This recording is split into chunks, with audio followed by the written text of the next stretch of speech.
todos os dados sobre um arquivo ou diretório. A única coisa que um inode não sabe sobre um arquivo é o nome dele, porque isso aí é uma função de diretório. É o diretório que alia o nome a um determinado arquivo. Mas todos os outros dados sobre um determinado arquivo, ou até mesmo um diretório, o inode que o controla sabe. Então, são exemplos de dados existentes nos inodes. O tipo de objeto que está ali, exemplo, um arquivo, um diretório, um link simbólico, ou soft link. Tamanho do objeto, as permissões de acesso desse objeto, MAC times, que são os tempos atribuídos à manipulação daquele arquivo ou diretório. MAC é uma sigla que vem de Modify, Access e Change. Os setores de discos ocupados pelo citado objeto. E é importante também a gente saber que diretórios nada mais são do que arquivos. Os diretórios é uma espécie de arquivo, não são arquivos regulares, mas são arquivos, e eles contêm os nomes de outros arquivos e diretórios. Eles fazem também a vinculação desses nomes ao número do inode. É porque em informática, tudo é controlado por números. Nomes são só para seres humanos. Então, um exemplo disso são os arquivos. Quando a gente fala copie teste para /tmp, por exemplo.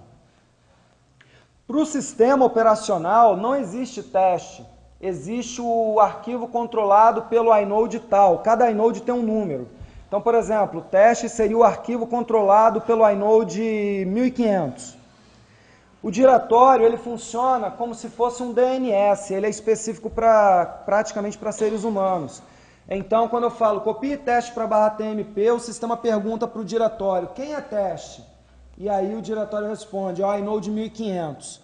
E aí ele pega o arquivo controlado pelo inode 1500 e copia para o lugar onde a gente deseja. Então, o diretório faz esse tipo de correlação, número do inode e nome. O nome técnico disso é hard link.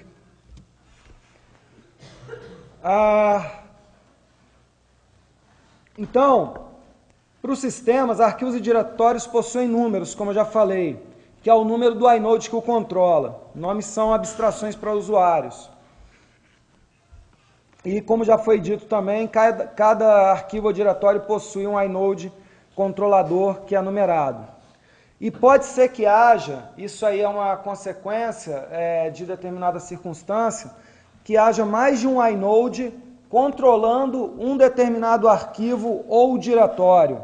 Isso vai acontecer quando a gente tem que controlar aquele arquivo, só que tem muitos elementos a serem controlados. Um exemplo, o inode sabe todo o posicionamento do arquivo no disco, quais setores de disco, blocos de file system ele ocupa.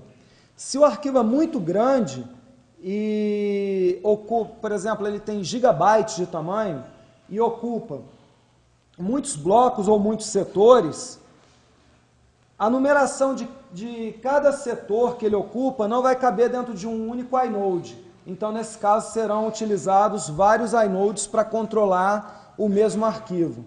Só que é o número do primeiro inode que referencia o arquivo, é sempre assim. Então, o número daquele arquivo é o número do primeiro inode que o controla. Aqui, a gente pode ver graficamente como tudo isso que eu falei aí ocorre. A gente tem, por exemplo, um diretório. O que vai estar escrito dentro do diretório? Vai estar escrito algo como isso aqui. Olha, o inode 531222 é o diretório documentos. O inode 531.689 é o arquivo hotel.jpg. E assim vai. Então, isso aqui é o conteúdo de um diretório, a referenciação do inode a um nome. Lembrando que essa ligação chama-se tecnicamente hard link.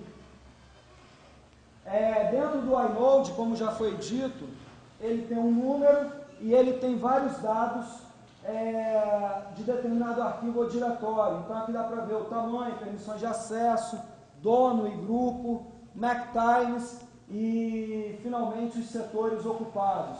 Dependendo do tipo de file system, ele pode trabalhar com setores pode trabalhar com blocos, pode trabalhar com um conceito mais moderno chamado extents, que são conjuntos de blocos. Então, para o usuário, ele conhece apenas o arquivo teste, e aí o diretório faz a ligação desse teste ao inode, e aí o inode conhece os dados gerais do arquivo e o sistema trabalha baseado no inode e seu número. Essa é a concepção de inode, então. Tudo bem? Alguma dúvida? Ok. Vou falar só mais uma vez para isso ficar bem patente aqui. O inode sabe absolutamente todas as informações sobre um arquivo ou diretório, exceto o seu nome. Então, quem controla tudo sobre um arquivo ou diretório, inclusive as permissões de acesso, é o inode. E agora vamos ao inotify. O inotify, que é a sigla de inode notify, é um monitor de eventos de file system. Então, ele fica monitorando o sistema de arquivos para verificar o que está acontecendo nele a todo tempo. E aí que está a grande notícia, ele é parte do kernel. E no caso do inotify, desde a versão 2.613 de 2005. Antes, era utilizado um outro notificador. O kernel tem que ter esse tipo de mecanismo. Mas o tipo que se utiliza hoje está no kernel desde 2005. Todo kernel tem um sistema desses. O kernel Windows tem, não é a inotify, é outro tipo de sistema. O kernel BSD tem, então todo kernel tem que ter isso. Então, o inotify serve para monitorar mudanças nos inodes.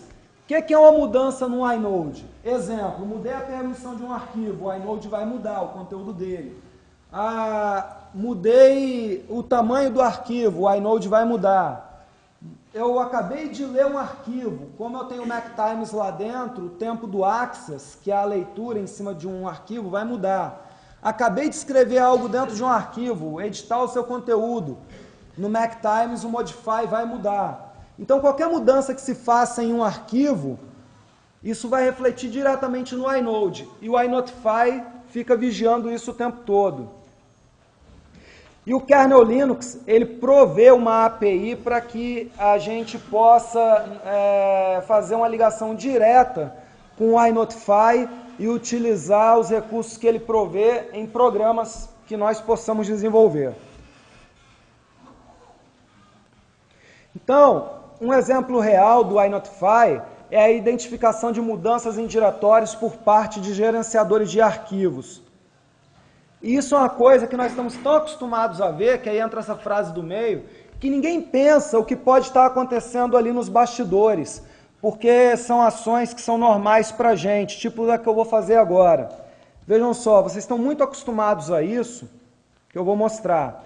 Eu aqui tenho um gerenciador de arquivos, no caso aqui eu estou usando KDE, então é o Dolphin.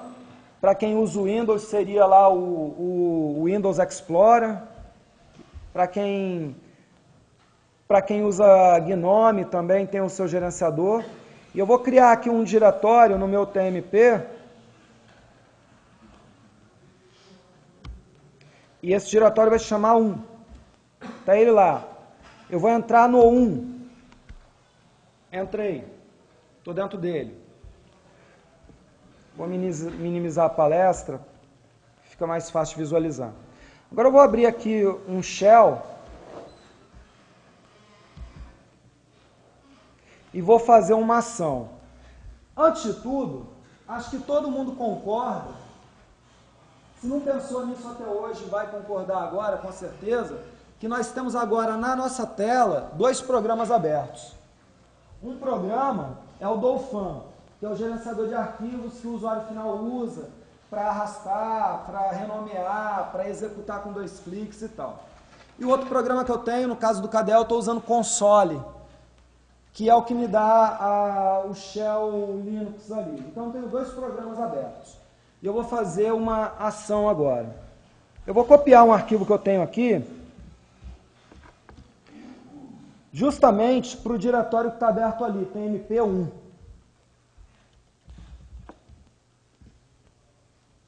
Já. E aí, eu fiz isso justamente no shell, na tela preta. Talvez vocês nunca tenham pensado nisso, mas como é que o Dolphin ficou sabendo? E imediatamente colocou um ícone ali, que se eu clicar 2 vezes vai abrir a figura. O iNotify avisou ele. Porque o kernel de qualquer sistema operacional tem que saber disso o tempo todo. Ele tem que monitorar isso o tempo todo, sem parar, que são as atividades de file system. File system, um sistema de arquivos, né, que é provido pela formatação, é parte integrante do kernel.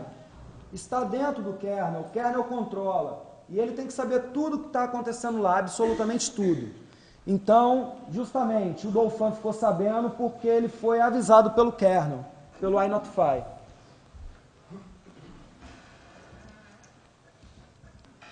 Então a ideia é essa.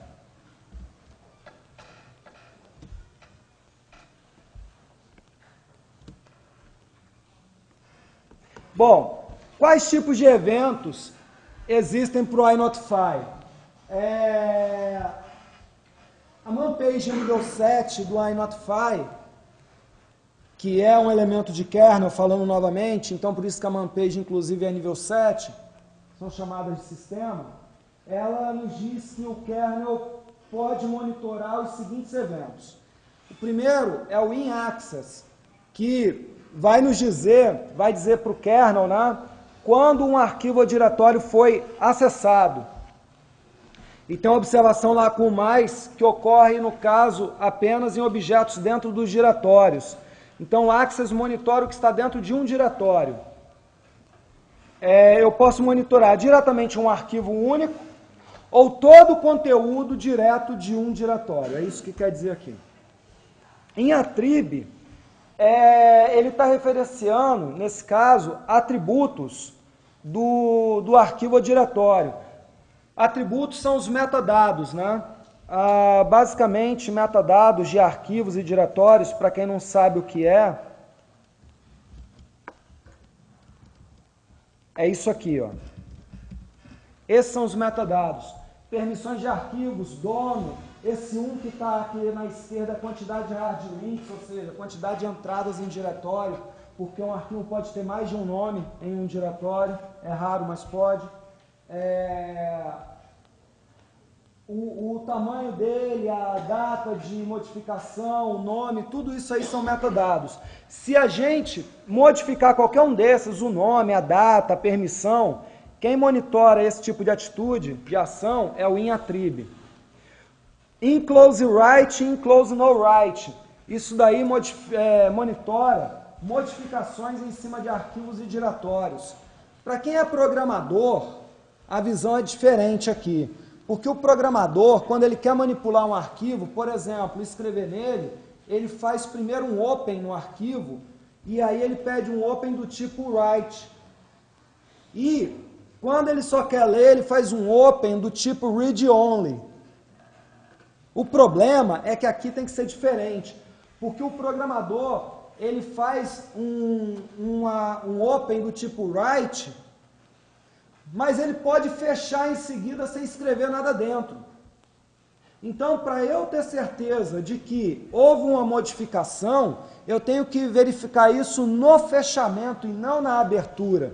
Então, é por isso que existem esses dois, in-close write e in-close no write. Então, quando você abre um arquivo, modifica o conteúdo e salva, e fecha, você está tendo um evento naquele momento do tipo close write, ele foi fechado com modificações.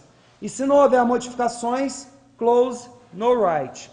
Isso influencia muito para a gente, porque às vezes a gente quer monitorar algumas mudanças acontecendo e se eu quero monitorar mudança em arquivo ou diretório, eu tenho que monitorar justamente o close write.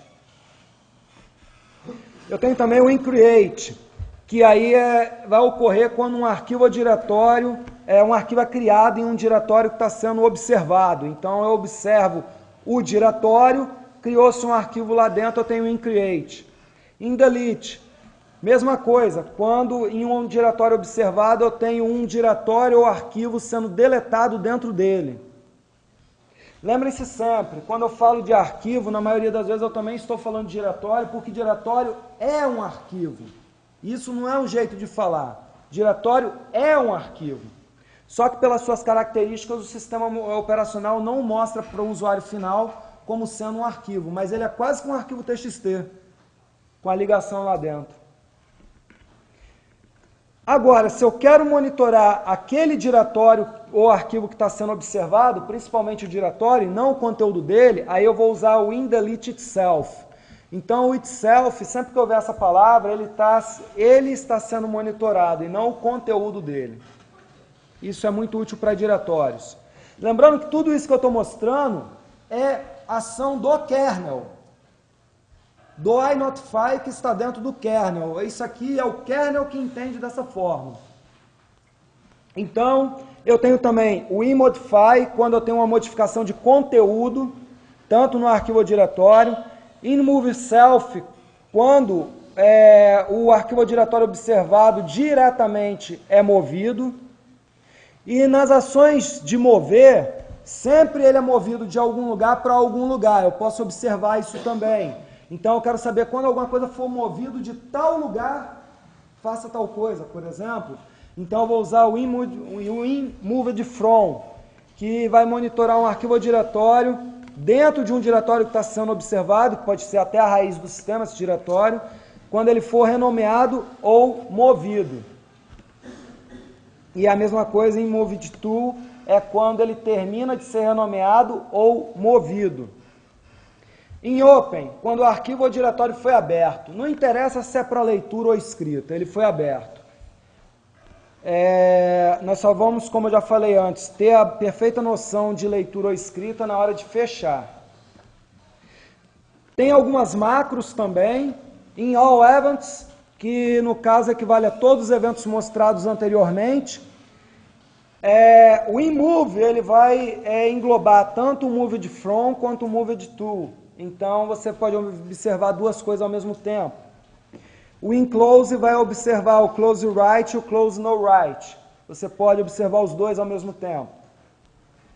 E as situações especiais, aí tem várias. Eu listei aqui as mais importantes para o nosso trabalho, que é a Ignored, que ele vai ignorar alguma coisa, então eu posso dizer assim, observe tal diretório e se algum arquivo for modificado, CloseWrite, me informe, exceto, aí entra o Ignored, tal arquivo e tal arquivo.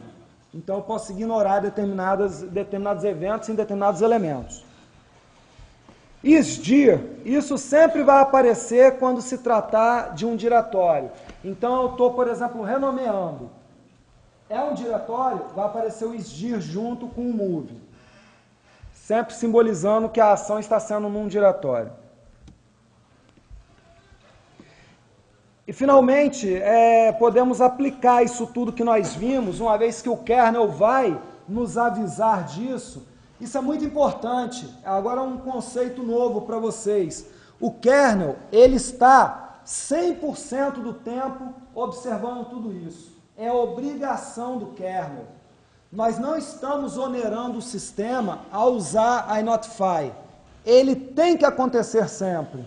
E aí o que acontece? Nós não ficamos buscando a informação no kernel, o que iria onerar ele também. Ele vai avisar a gente. Então é mais ou menos assim. O kernel fica o tempo todo fazendo as coisas e falando o que ele está fazendo. Foi movido tal arquivo para lá, tal diretório foi deletado, tal coisa aconteceu. Ele fica falando. Né? E o seu programa, se ele usar a lib, que vai te dar acesso ao iNotify, ele vai ficar simplesmente escutando o que o kernel obrigatoriamente está falando. E o melhor, ele escuta o que você quiser apenas. Pode escutar tudo, mas pode escutar só determinadas coisas. Então, utilizar esse tipo de sistema é totalmente gratuito.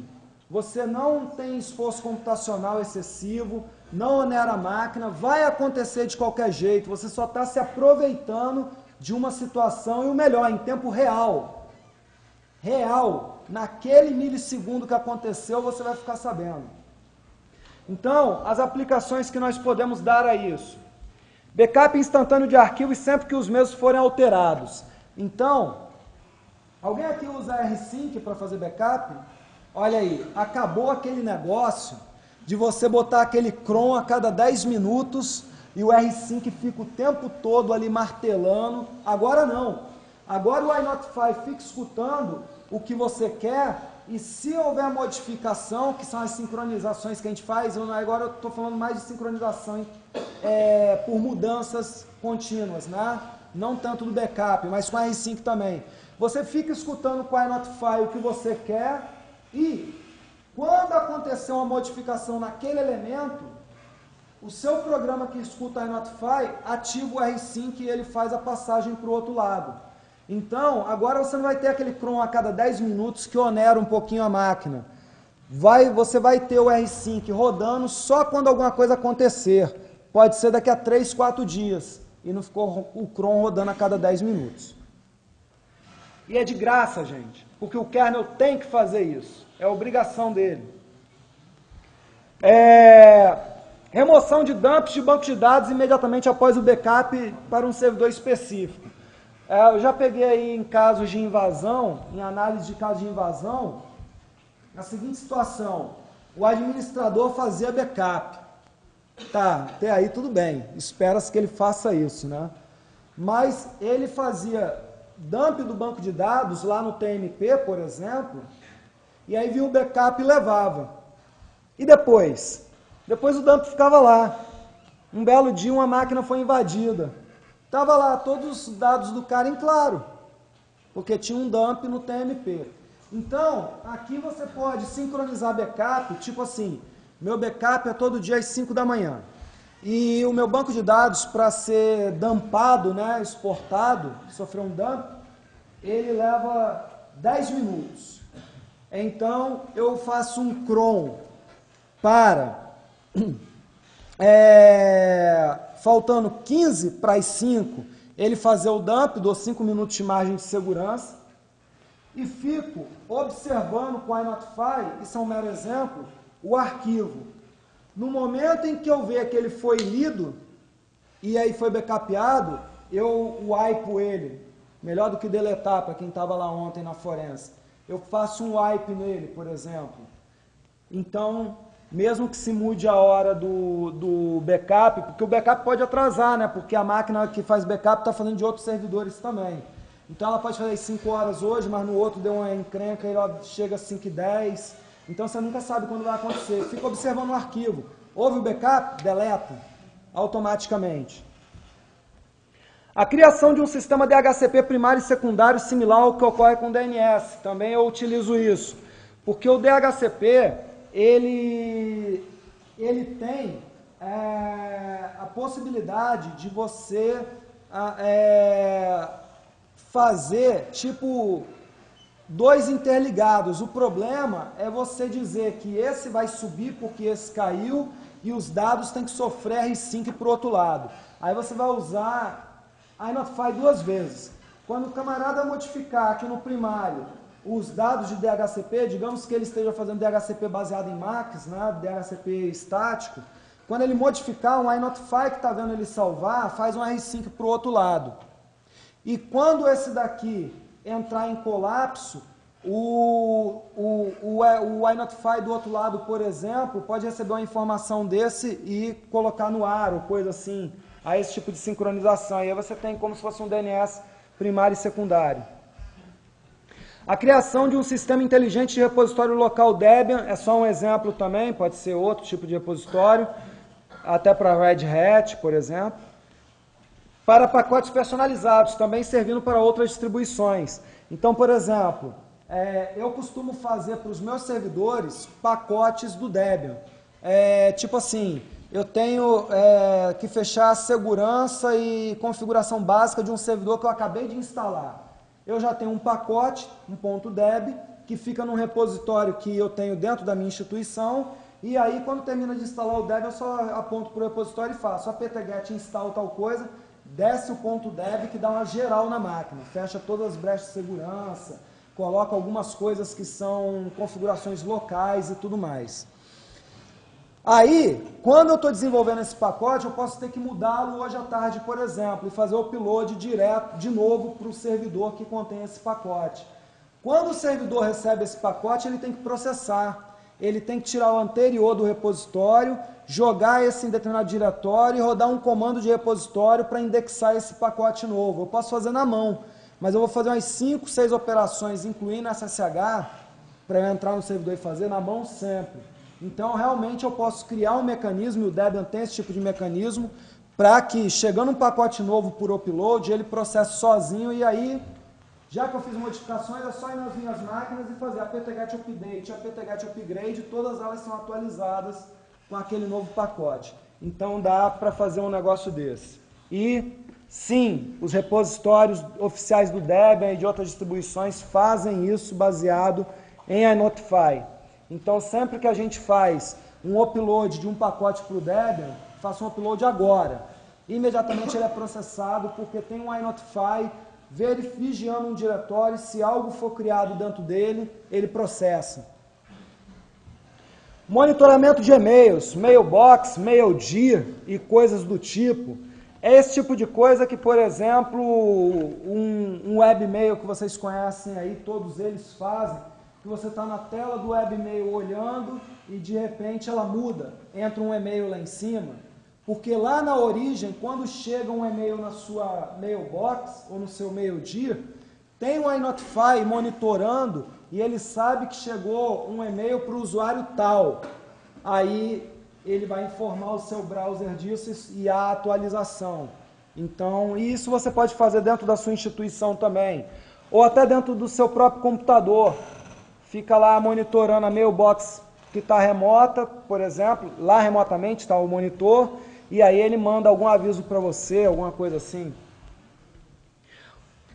Observação de ações de programas sobre o file system, podendo atuar como um debug ou verificador de segurança.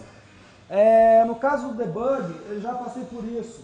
Determinado programa que foi instalado, era um servidor de rede, não funcionava de jeito nenhum, e apesar dele executar, ele não funcionava, ele não gerava log, programas de trace tipo o strace, o strace, né, não me mostravam nada, eu não tinha nenhuma informação, não tinha erro na tela nem nada.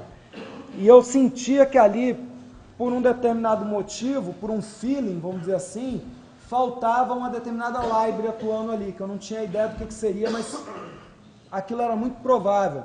Então, o que eu fiz? A única coisa que me restou foi o seguinte: colocar um monitoramento em cima de um determinado diretório, e aí, finalmente, o programa chamou a library que ele precisava, e essa library estava com problema e a chamada ainda foi errada. E aí eu consegui descobrir o problema, trocar por uma mais nova e voltou a funcionar. É um exemplo. Verificador de segurança é muito importante para o item que eu vou falar agora, que é a observação de invasões em redes de computadores. Isso aqui, apesar das outras utilizações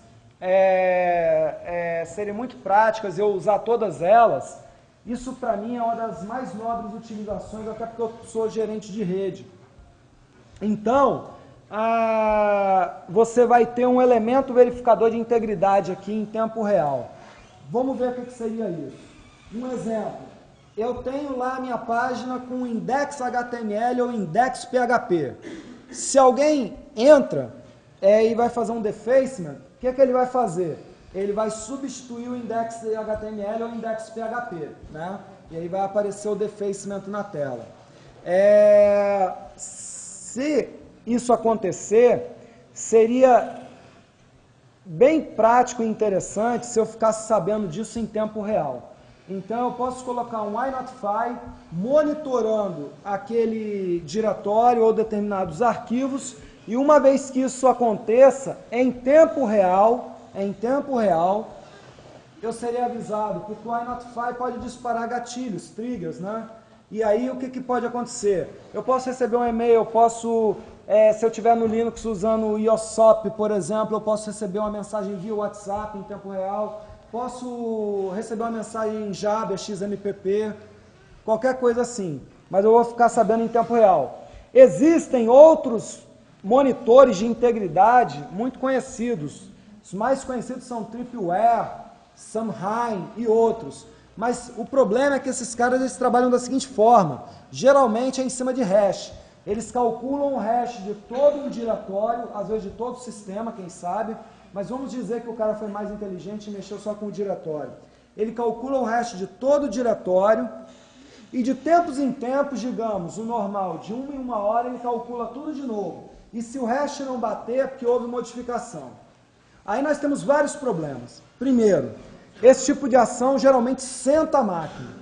Porque você sair pegando milhares de arquivos na sua frente, dependendo do que você esteja monitorando, um site muito grande com arquivos pesados, por exemplo, calcular o hash disso é complicado e trabalhoso, requer poder de processamento e tudo mais. E vai que esse troço leva 2, 3 minutos. Você senta a máquina e pode dar, inclusive, até uma exaustão de memória.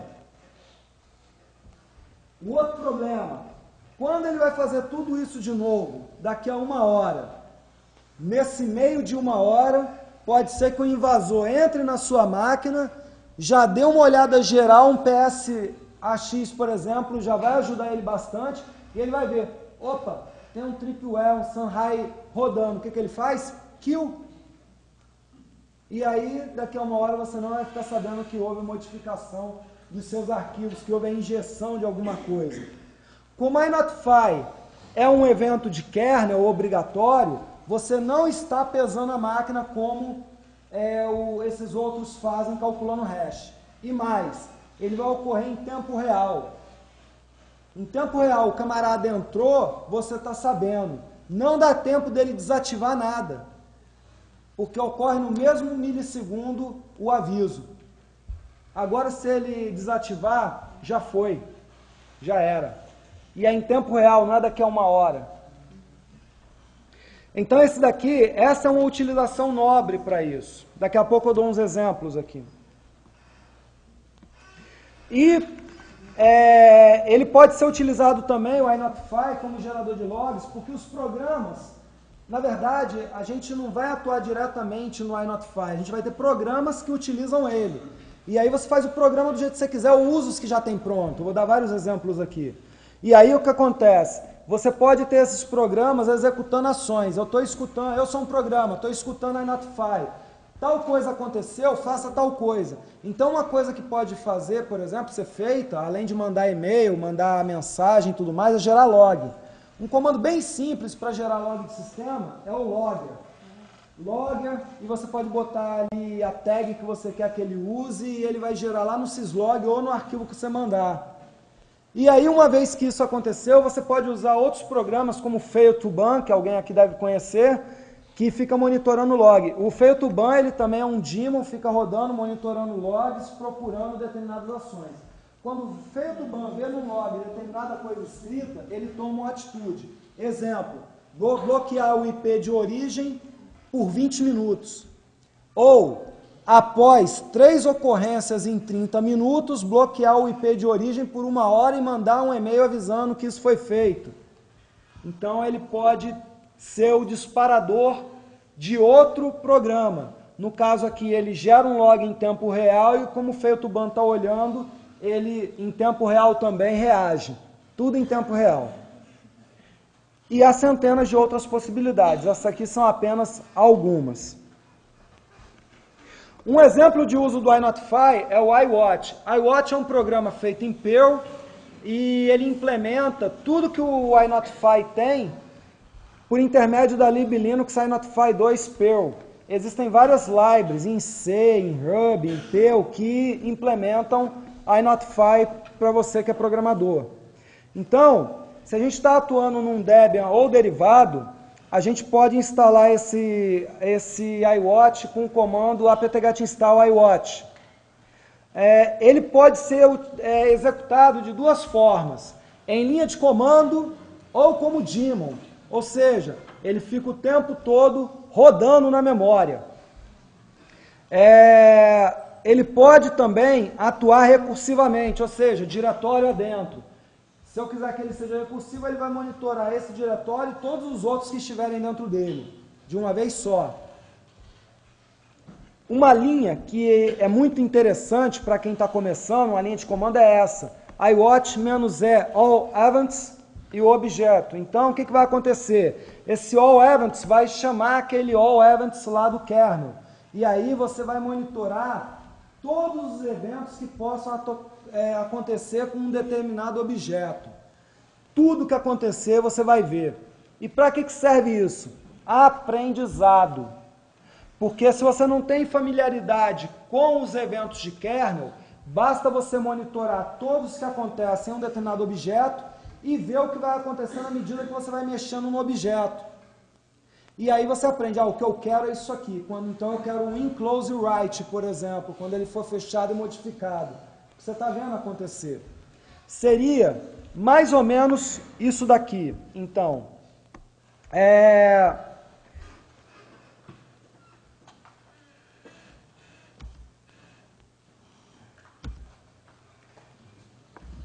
eu vou colocar aqui um iWatch -E all events, monitorando, por exemplo, o /tmp/1. Se eu quiser, eu posso colocar, inclusive, recursivamente, mas por enquanto eu vou deixar assim. Então, a partir de agora, ele está monitorando o tmp1. Eu vou abrir um outro shell.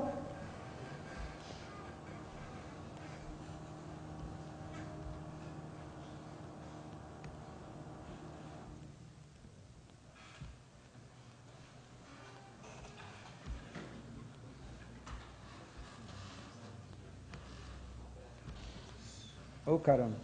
Tá bom assim. E vou fazer o seguinte. Vou fazer um ls no /tmp/1. Pronto.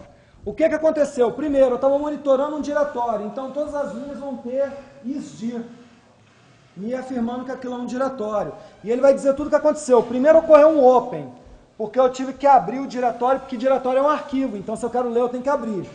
Depois ocorreu um access, porque access é o evento de inode, de file system, que permite o acesso a um conteúdo de um arquivo. Se eu acessei, eu tenho access. E logo depois que eu leio, que essa leitura é feita pelo access, eu tenho um fechamento. Como nada foi modificado lá dentro, só houve a leitura, inclose no write. Então vocês acabaram de aprender o que acontece quando eu faço um ls. Eu também poderia ter dado o mesmo comando, mas agora com um tab. Olha o que vai acontecer, para eu ver um completamento. O tab também tem que acessar o diretório do mesmo jeito para ver o que tem lá dentro. E agora, se eu fizer o ls em cima do arquivo, nesse caso eu estou monitorando somente o diretório, não o arquivo, por isso que não aconteceu nada lá. Mas eu posso monitorar ele recursivamente, aí eu vou ver o que acontece lá dentro, ou até o próprio arquivo, né? Mas se eu botar um "-r" no diretório, dá certo também. Depende do nível de operação que você quer fazer. Então, aqui para minha cara ir no chão não deu certo. Deixa eu ver o que eu fiz de errado aqui. Provavelmente. Vamos fazer a remoção desse arquivo aqui. Vamos monitorar o diretório novamente, recursivamente, inclusive. Isso é uma questão de aprendizado, né? A gente tem que aprender também quando cada elemento vai funcionar. Na remoção não funcionou, infelizmente. Que coisa ruim, né?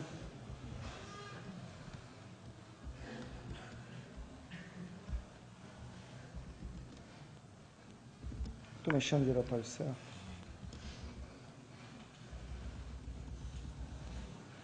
Tá, aqui eu estou mexendo no diretório.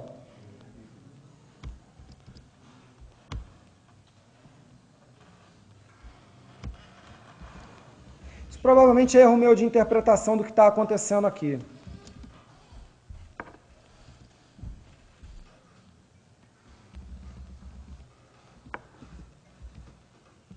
Vou fazer a cópia de novo. Tá lá. Na cópia, então, isso foi erro de interpretação meu, com certeza. Na cópia, então, monitorando o diretório novamente, nós temos um increate, porque está sendo criado alguma coisa no diretório. Em seguida, o open. O create, ele é necessário antes do open, porque o create é o cara que faz a criação de metadados. É ele que vai, primeiramente, lançar dentro do diretório a primeira sinalização de que algo lá dentro vai ser criado, os metadados dele. O open é utilizado para efetivamente eu escrever o dado lá dentro. Então, quando foi feito um create no diretório para lançamento de metadados e um open para lançamento de dados. Quem lança dados é modify. E aí, com o modify foi jogado lá dentro e como houve escrita, close write. Ele também, com esse asterisco aqui, ele nos dá um breve texto. Isso aqui já está fora dos eventos de iNotify. Isso aqui entra como sendo uma explicação, um comentário do que aconteceu. Então ele está falando lá, o /tmp1 Go B737 e tal foi fechado após ser escrito. Isso é um breve comentário. Isso aqui também vocês vão ver, é lançado quando ocorre alguma operação lá no log, no syslog. Ele lança também esse breve comentário aqui, além do que aconteceu realmente. E aí, uma vez que foi criado o elemento no diretório, tem que ter uma atualização do arquivo em si, que a gente chama de diretório. E aí você vai ter lá o isdir 4 vezes, que tem um open, o access e o close no write. O que houve aqui? Basicamente o ls final, depois que você cria, ele faz uma checagem interna dele, como se fosse um ls. Então tá aí uma sequência de eventos de criação.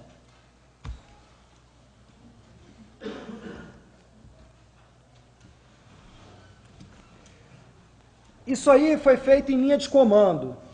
Nós podemos também ter ele atuando, como eu vou mostrar já já aqui, como daemon, como programa que está constantemente rodando em memória. Eu queria fazer uma referência ao que aconteceu, tá?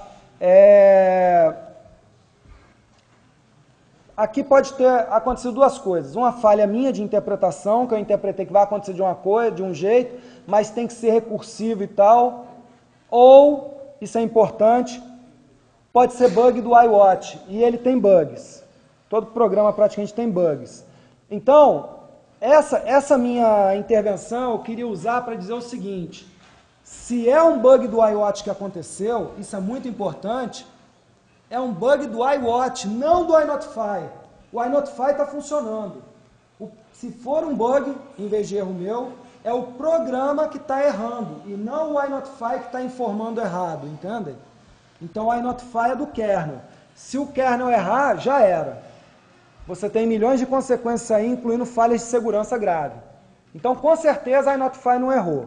Ou fui eu, ou o programa que está utilizando o iNotify, que no caso foi o iWatch. E o iWatch ele também possui dois importantes conjuntos de eventos para uso especial. São eles, default.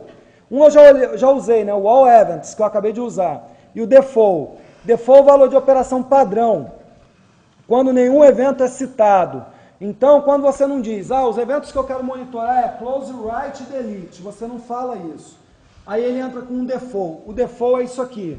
Close write, create, delete, move, delete self, move self. Ele monitora por default tudo isso. Aqui tem alguns exemplos de linha de comando. No caso, na primeira, que é muito simples, está sendo feito um monitoramento do TMP, usando os padrões default, porque eu não disse quais tipos de evento eu quero, com menos "-e". Então, ele está monitorando lá o TMP para aquilo que eu acabei de falar. E, no caso de baixo, ele está monitorando o /bin. Vocês podem ver aí que tem um iWatch recursivo, executando um comando, "-c" executa um comando, quando o evento ocorre. Então, ele está monitorando recursivamente o /bin, podem ver lá antes do pipe, né? Ou seja, o comando está antes do pipe. E aí ele está executando, caso ocorra alguma coisa recursivamente no /bin, o comando W, que mostra os usuários logados no sistema, e um PSEF, que vai mostrar processos sendo executados. E o resultado disso vai ser, então, mediante um pipe, enviado por e-mail para admin@fullbar. Coisa antiga, né, Rubens? Coisa antiga, né? Fullbar, né? Então, ele vai enviar um e-mail com percentual F foi alterado. Percentual F é o nome do arquivo.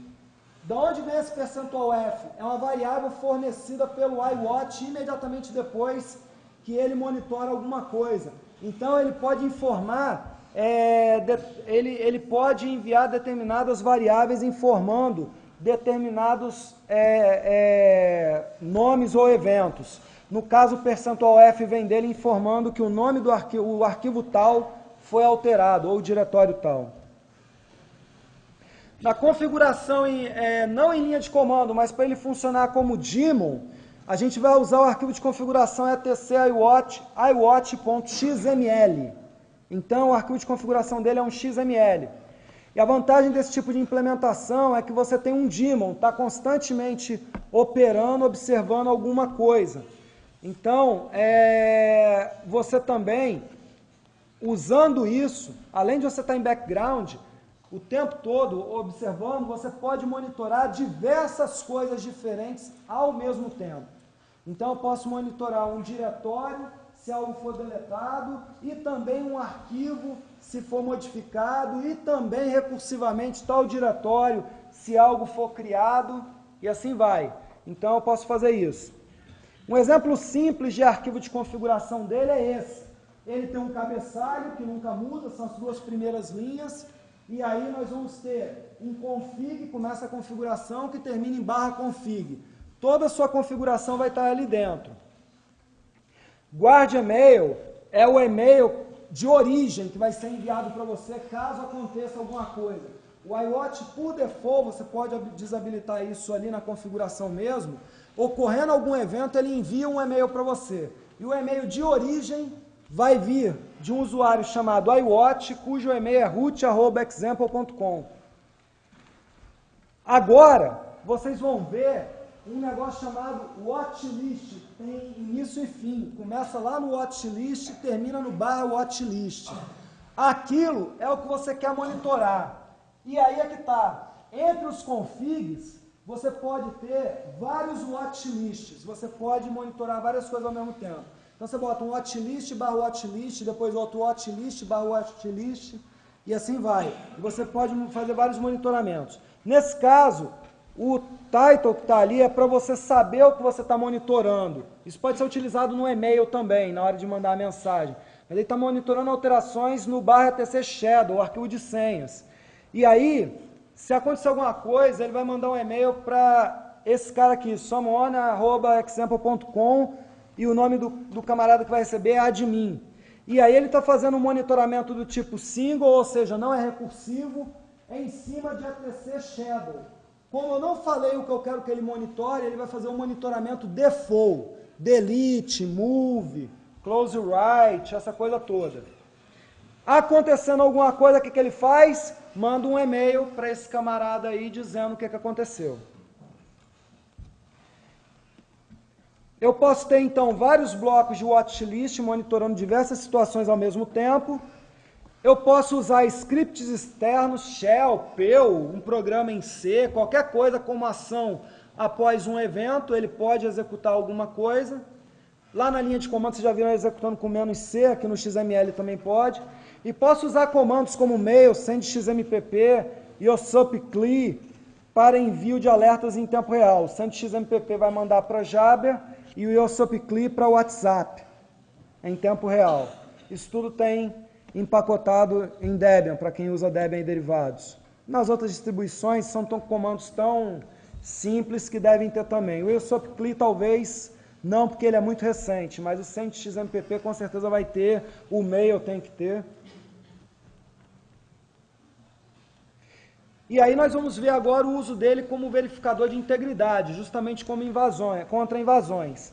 Então, sistemas de firewall possuem vários elementos como filtro de pacotes e estados, proxy, IDS, IPS, etc., e verificadores de integridade. Então, os sistemas de firewall, eles são baseados em elementos. Quem pensa, por exemplo, que iptables é firewall, não é. Firewall é um sistema.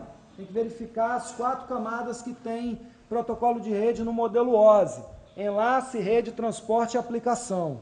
Isso é um firewall completo. Se não verificar tudo isso em todos os seus riscos, não é firewall. E a maioria dos verificadores de integridade usa checagem via hash, agendada em cron, e perdem a oportunidade de atuar em tempo real, podendo ser desativado por invasores, além de que eles podem pesar muito na máquina. Então agora a gente vai ver um iWatch sendo executado como daemon em uma simulação de invasão.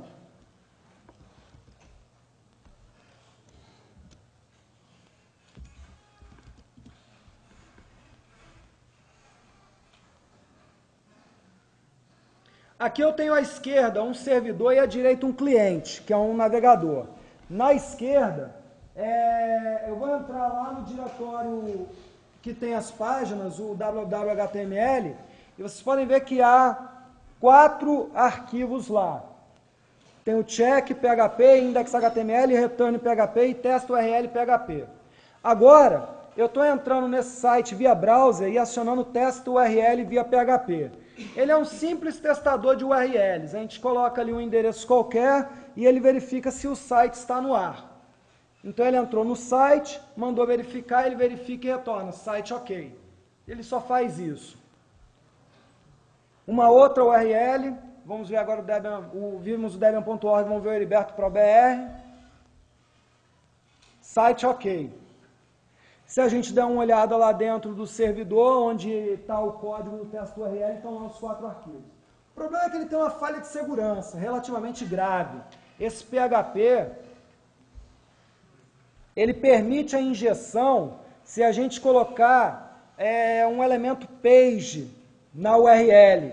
E aí o que acontece? Ele vai naquela página que se colocou ali e faz download do que está naquela página. E nós apontamos para um exploit PHP. Ele tem essa falha de segurança.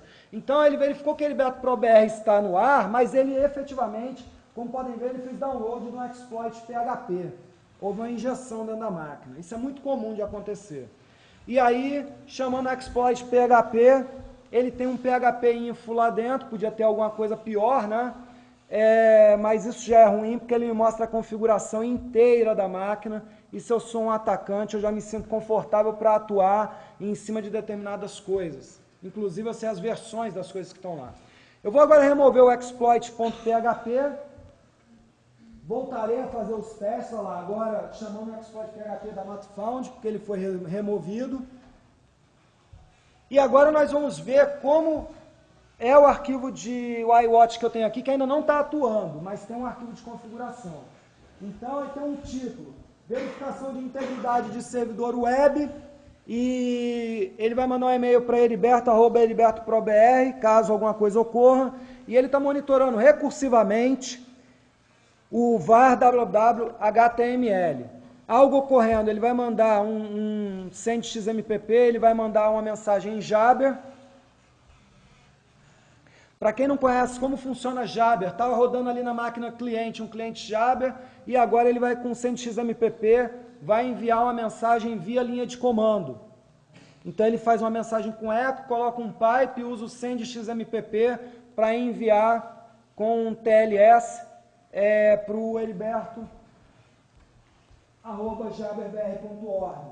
Entra. E chega lá no meu cliente, abre uma janela do meu cliente Jabber, exatamente com a mensagem que ele enviou em tempo real. É assim que funciona para quem não conhece. Para quem conhece, viu também o send xmpp funcionando. E agora eu vou startar o iWatch. Agora ele está no ar, antes ele não estava. E nós vamos fazer aqui os mesmos procedimentos. Então eu vou voltar ao testa URL. Então aí os 4 arquivos que deveriam estar lá naturalmente, ainda não ocorreu invasão nem nada. Site está ok, no debian.org lá. No Heriberto Pro BR, site está ok. E agora nós vamos colocar o URL que tem o problema lá, que baixa lá dentro o arquivo. Ele dá site ok, mas na mesma hora eu recebo uma mensagem lá do iWatch dizendo que ocorreu um increate e um close write lá dentro do var www.html, criando então o arquivo exploit.php. Ora, a falha de segurança existe, ocorreu uma injeção que é perigosa, mas o mais importante de tudo, eu fiquei sabendo em tempo real. E está lá o exploit.php.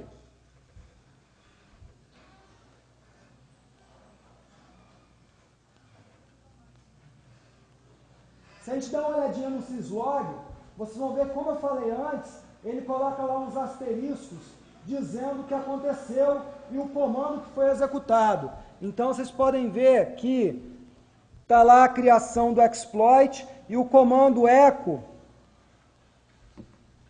foi executado.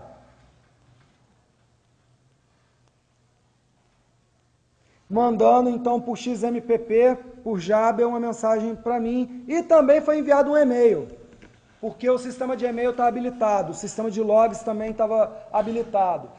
Não sei se repararam, mas naquela configuração, nas entrelinhas lá, não iluminei, mas estava escrito lá, syslog igual a on. Então ele joga no syslog também. Esse é o default. Se você quiser, se você tirar isso, ele também vai jogar. Se você não quiser, você tem que colocar igual a off. E-mail também, você pode desabilitar.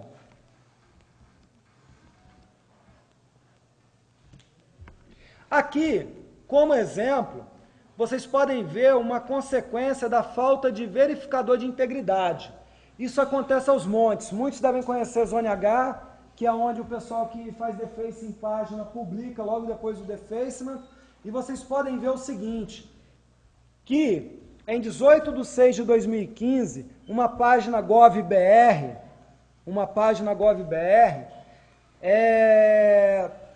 teve um objeto injetado e está lá parte do que foi injetado, tá? Vocês podem ver que isso foi injetado em images, então lá em alguma coisa GovBR, /images/dz.txt. Isso no Zone H vocês podem ver todos os dias. Hoje mesmo eu fui pegar mais um exemplo lá para vocês. Então foi injetado lá no images/dz.txt e está lá. Isso foi em 18/6 do ano passado. Quase um mês depois, acessando a página original, está lá a injeção ainda. Ninguém sabia do ocorrido. Por que ninguém sabia? Simples. Porque o camarada injetou alguma coisa nova. Ele não mexeu no site, ele não trocou o index HTML, ele não modificou um JPG que é mostrado lá dentro em algum momento, nem nada. Ele injetou alguma coisa nova, que ninguém naquele site chama. O site não conhece aquilo. Então passou desapercebido. Agora ele podia ter injetado alguma coisa em PHP e Java, que é tudo linguagem do diabo, faz o que quer com a máquina. Ele podia ter feito alguma coisa muito pior. Mas o que fica patente aqui é que quase um mês depois ninguém sabia. Isso é falha grave no sistema de firewall. Falha de verificador de integridade. E nesse caso, o verificador de integridade fica na máquina de destino. E faz parte do sistema de firewall? Faz. Porque firewall não é uma máquina, firewall é um conceito. Firewall é todo o esforço físico e lógico que se faz para dar segurança a uma rede. Então, mesmo que esteja na máquina finalística, faz parte desse esforço, faz parte do firewall. E é muito comum, a gente encontrar esse tipo de falha, falta de verificador de integridade. Quem mantém site aqui, com certeza está falando, eu não tenho isso. E aí o que acontece? Se for invadido e injetarem alguma coisa muito perigosa lá dentro, um PHP, um Java, não vai ficar sabendo e o cara pode ficar colhendo informações suas, quem sabe por um ano. Aqui o que foi feito foi alguma coisa simples, no exemplo. Ele mandou uma mensagem em tempo real para e-mail e Jabber, se um dos dois falhar, o outro vai receber, mas a invasão em si ocorreu. Você poderia ter tomado outras atitudes, por exemplo, avisar em tempo real e imediatamente tirar o servidor de páginas do ar. Você podia fazer isso. avisar em tempo real e puxar um backup, o que já torna difícil uma investigação, uma forense. Mas e se você nunca faz forense? Você está preocupado com outras coisas, isso não te interessa. Você pode puxar um backup e o site voltar a funcionar. Mas aí você pode ter também novas ações do atacante, tem que analisar cada caso. Talvez seja interessante tirar o servidor de páginas do ar e ir lá verificar o que aconteceu. Já passei, né? Já passei. Aqui um outro exemplo. Esse aqui é mais drástico, colhi recentemente. Então, vocês podem ver que em 14/9/2014, o anterior foi um exemplo brasileiro. Em 14/9/2014, houve uma invasão nesse site aí que é .go.id. E aí o que acontece? Injetaram um banner lá dentro, tal de hanaishi.gif. De novo foi uma injeção. Ele não modificou nada do que existia, ele só injetou. Então isso foi em 14/9/2014. Em 16 de outubro de 2015, mais de um ano depois, acessando o site original, olha o que tem lá.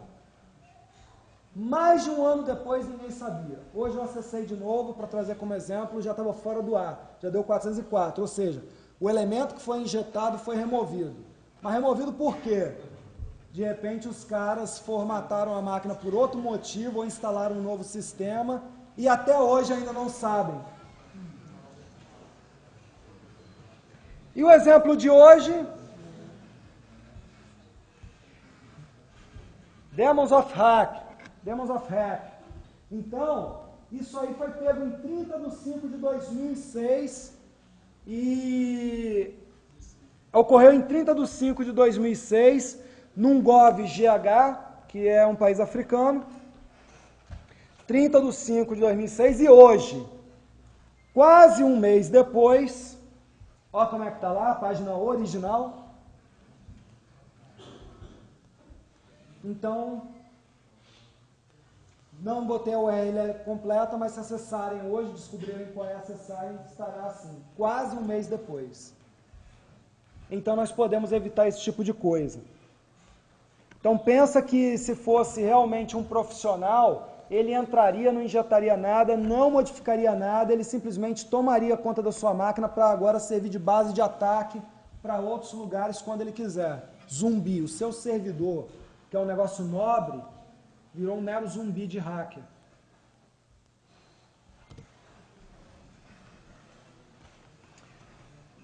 Outras implementações. Como eu ganhei um tempo extra, eu vou continuar aqui. Outras implementações. Só para vocês saberem, existem várias, estão algumas aqui. CL-Sync, ele é um monitor de diretórios bem leve, especificamente desenvolvido para usar com R-Sync. Então, o que ele faz? Ele só verifica se houve modificação ou criação de arquivo, aciona o R-Sync para passar para o outro lado. Ele não usa tudo do iNotify, isso faz ele ser leve, rápido. O Entry, ele é muito simples, ele funciona do jeito que está a linha de comando ali. ls*PDF, pipe, entry e uma ação que você queira. Aí o que acontece? O ls*PDF, quando você bota pipe entry, ele congela o ls*PDF. Ou seja, esse ls*PDF fica sendo monitorado o tempo todo pelo entry. Não ficou correndo ls, mas o entry agora sozinho vira a atenção para esses arquivos. Não é que ficou correndo ls sem parar não. O entry entende que são aqueles arquivos e olha para eles. E aí, se acontecer alguma modificação nesse arquivo, ele emite o comando. Então ele é um monitor ZeroConf, não tem arquivo de configuração, é extremamente simples. Havendo modificação no arquivo, ele é acionado. Gamin. Gamin é um monitor de mudanças em diretórios e file systems.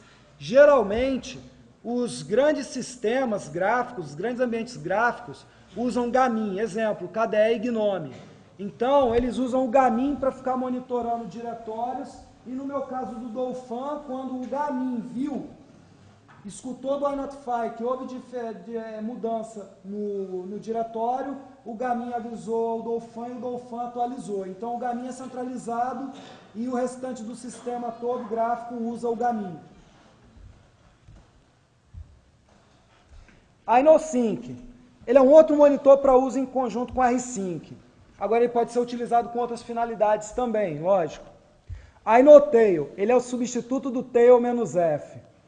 E aí? Isso aqui foi uma experimentação, uma prova de conceito, mas o problema é que o tail-f, se a gente olhar bem, ele faz um barulho do caramba. Ele fica de 1 em 1 segundo executando a mesma ação sem parar.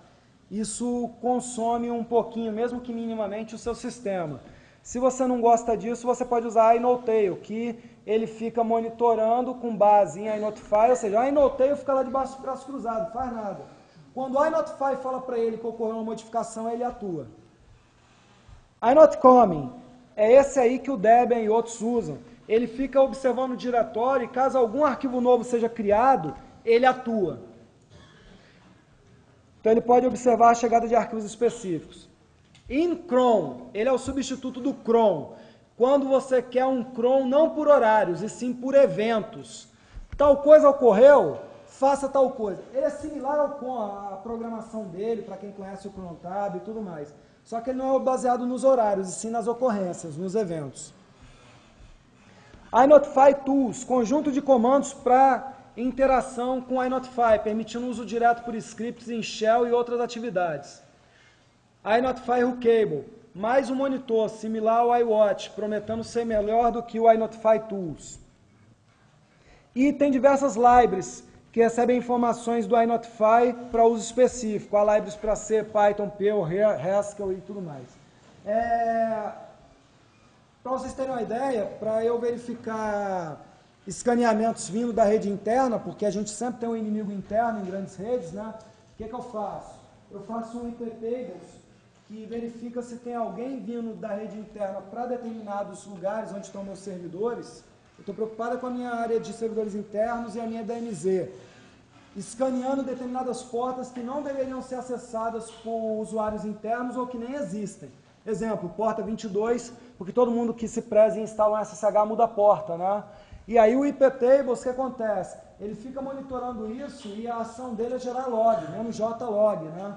E aí eu tenho um iNotify olhando aquele log do iptables. O dia que alguém fizer, vai gerar o log naquele arquivo, o arquivo vai sofrer modificação, close write. O iNotify que está monitorando, imediatamente ele gera uma regra de iptables bloqueando o IP do cara que fez isso. E aí ele vai ter que se explicar para ser desbloqueado. É um exemplo, em tempo real. Como conclusão, o iNotify ele provê recursos valiosos para quem precisa monitorar a atividade de file system. Ele é essencial para quem precisa de um monitor de integridade em tempo real para sistemas de file. E backups inteligentes podem ser criados facilmente com o auxílio dele. Você pode programar em cima dele, é só fazer um manset iNotify que você vai ver como usa a library, as libraries que existem, né? Ou consulta as libraries feitas para Perl e tudo mais. Ou você pode usar os programas que já existem prontos.